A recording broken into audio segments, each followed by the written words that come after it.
So, the purpose of this video is to siphon the truth about the Dark Wolves from the lives of Imperial historiography.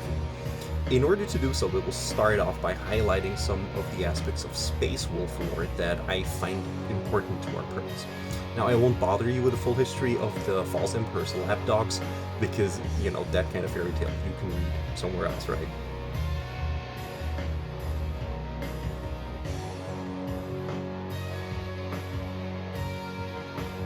Now, even though the Space Wolves are seen as one of the most loyal of the founding legions, they're also one of the most abnormal ones. Their Primarch, Leman Russ, grew up in the death world of Fenris, where he was raised by a Fenrisian wolf mother, and he later grew to be the king of the very Fenrisian hunters that actually killed his wolf mother and all of her cubs, except for two. So, go figure why you want to be part of it, but well. When the Emperor found him, though, he challenged him to single combat and won his eternal allegiance after besting him. The Space Wolves then made Fenris their home planet and recruit all of their members from the best youths that the planet has to offer. They need to pass grueling trials to prove that they are worthy of becoming Sky Warriors and to receive the Canis Helix. This altered Jitsi is unique to the Space Wolves and actually gives them extraordinary battle senses, and according to themselves, also makes them virtually immune to the influences of chaos. They're actually also one of the only legions that don't follow the Codex Astartes to the letter, instead choosing to remain true to the organization of the great companies and following the culture of the warrior tribes of Fenris. It is this very culture and the unquestionable loyalty of the Space Wolves that also gave them the dubious name of the Emperor's Executioners. They kind of became the go-to guys to enact what is known as the Edict of Obliteration, issued against at least one of the two lost Space Marine legions, as proven by a conversation between Caspar Hauser and Leman Russ. The unprecedented? Like Astartes fighting Astartes?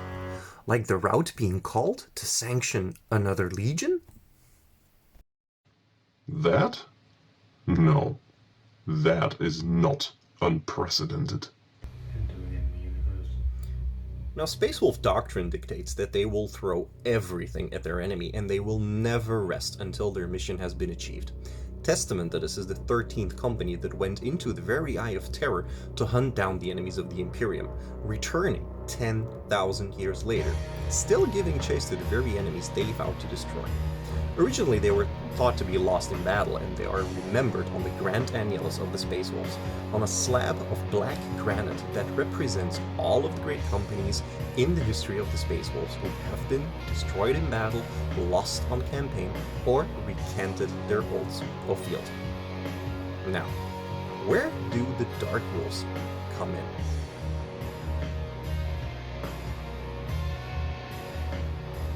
Now, asking any Space Wolf if their brothers would have ever fallen to chaos is pretty much a certain way to get your head lopped off.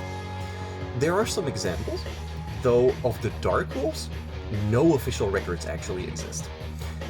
Bits of information did find their way into the records of the Imperium nonetheless. Currently, you can't censor everything, no matter how hard you try. Now, the first recorded appearance would be in the Third Black Crusade in 909 M32. They're said to have allied with the demon prince of Khorne Talomin, whose attack on the Gadian Gate brought forth at least 12 Space Marine legions to stop him, ending with the Space Wolves themselves sending him back to the Immaterium. Although any actual details on this are nowhere to be found. If you look into the history of the Third Black Crusade, neither the Space nor the Dark Wolves are mentioned anywhere. And the ending of the Third Black Crusade is also not mentioned in Space Wolf victories. You would think that ending a Black Crusade and sending a demon prince back into the Immaterium would be worth at least a footnote, right? Unless if they weren't there to stop the Black Crusade at all, and they failed at the mission they were actually there for. Now, we do know that the Dark Wolves fight in a dark grey armor with a red wolf with a serpent tongue on their shoulder pads. This description comes from encounters between the Inquisition's Red Hunters and the Dark Wolves, Company of Steel, or both of them. Now, it is said that the Red Hunters are actively hunting down the Dark Wolves and that they're in a constant race against the Space Wolves to uncover their secrets. Funnily enough, though, it seems that Some unconfirmed sources have mentioned that the Space Wolves are actually interfering more with the Inquisition than they're helping them. I guess it's just good fortune for the Dark Wolves that the Space Wolves and the Inquisition actually never really got along. Now, our most compelling and complete bit of information on the Dark Wolves can be found in the records of the Ordo Malleus, where they describe the existence of a fell-blade, super-heavy main battle tank called the Aegisvisir. A detailed description of this heavily armored spirit and the command vehicle of the Company of Steel was derived from post-battle mnemonic auto-transcripts dating from 819 M41. This Company of Steel, however, is rumored to contain quite a lot of these super heavy tanks, which has given even the brightest tech savants of the Ordo Malleus quite a massive headache. The Aegisvisir is presumed to be the command vehicle of the company's commander, the identity of which is entirely unknown. To make it easy on themselves, I guess the Imperium just said that it must be Skywar, because probably they really don't want to look into a very inconvenient truth.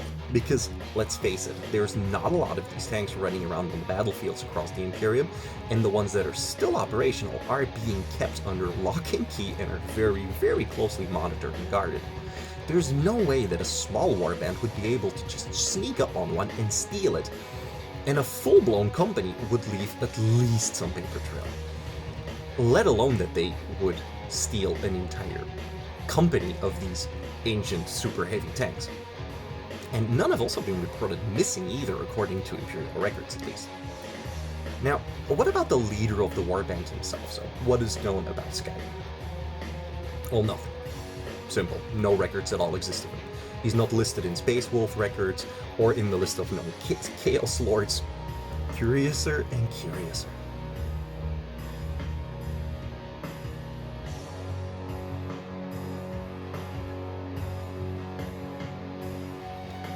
So, when and how did the Dark Wolves actually join Chaos?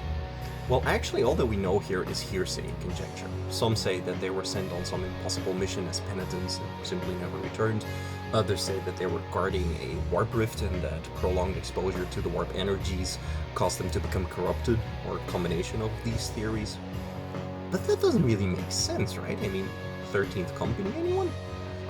We actually don't really know what happened, but I will be filling in that blank in one of the videos to come. Now on when they actually joined Chaos.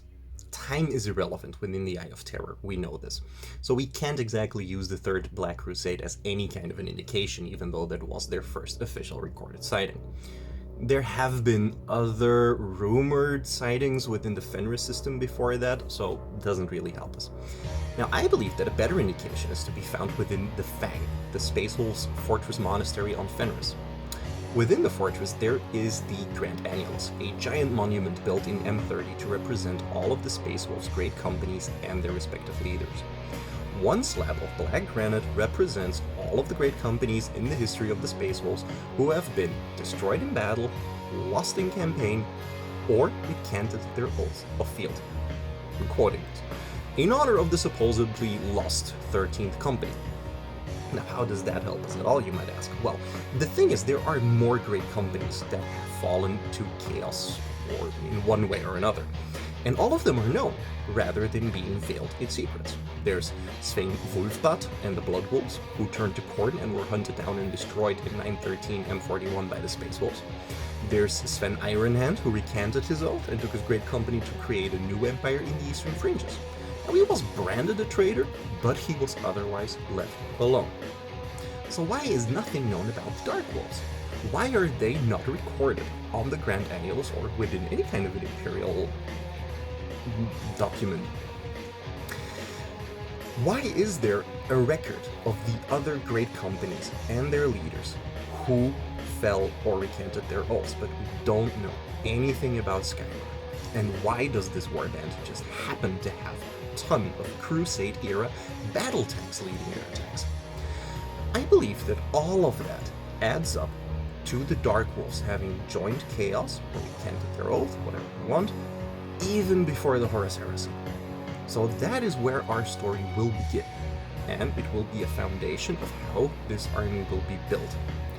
So join me next time when I will start writing out my own version of the lore and find out just why an entire great company with a heavy armored contingent decided to turn away from the Empire.